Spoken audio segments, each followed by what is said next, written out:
The Union Jack is a composite of 3 individual flags that represent the Kingdom of England, the Kingdom of Scotland, and the Kingdom of Ireland. These flags are also representative of their patron saints, being St George, St Andrew, and St Patrick. So what about Wales? Why does that country, or its patron saint, not have a representation on the flag? The flag that we recognise today as the flag of Wales has only fairly recently been used in an official capacity, but versions of it, especially the Red Dragon, or y Draig Goch, have represented Wales since the times of the Tudor dynasty, members of which had Welsh ancestry.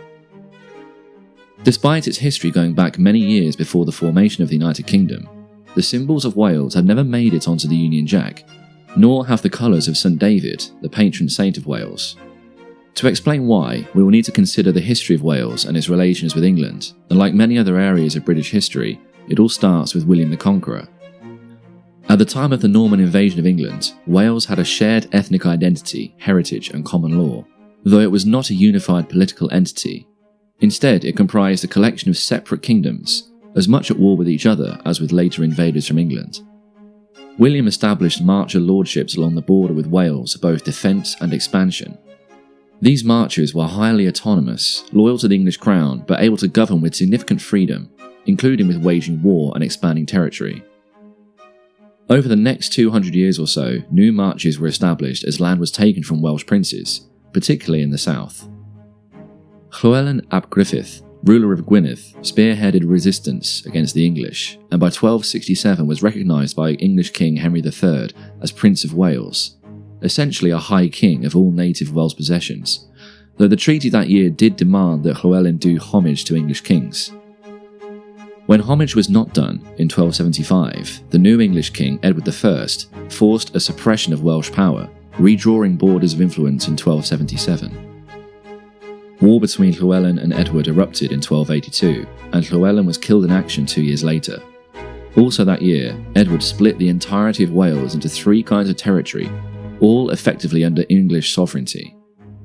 The Principality of North Wales were the lands annexed from Gwynedd, and given by title of Prince of Wales to Edward's firstborn son, a tradition still upheld by British monarchs to this day. Many rebellions occurred between then and the 16th century, but control of Wales ultimately stayed with the English crown. In 1536, Henry VIII passed the first of the Laws in Wales Acts, incorporating Wales into the Kingdom of England. This is perhaps the most important factor in answering our question, because the Act essentially confirmed that Wales was no longer an entity of its own, but part of England. The Marcher Lordships and special status counties were abolished, and the historic counties of Wales were created. In 1543, a further Act was passed, which, among other things, provided for 24 Welsh members of Parliament.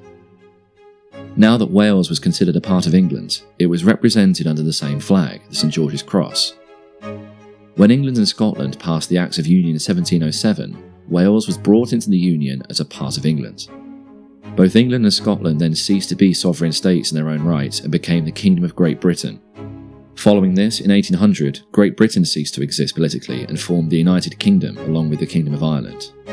Despite this, English, Scottish and Irish legal systems continued to function separately from each other. The English system included Wales, a distinction that still often applies to this day, where England and Wales are covered under the same law and court system, although development has started to apply certain changes in Wales since the establishment of the Welsh Parliament, or the Senedd, in 1999. So the reason why Wales has no representation on the flag of the UK is down to its historic incorporation into England, that in turn stemming from England's de facto possessions of Welsh territories from the 11th century. Will this always be the case? There have been several suggestions for a new flag of the UK that would have Welsh representation, either through inclusion of the y Draig Goch, the green field, or the colours of St David. Considering the rise of nationalist and independence movements in the Celtic nations, who knows what the UK will look like in years to come.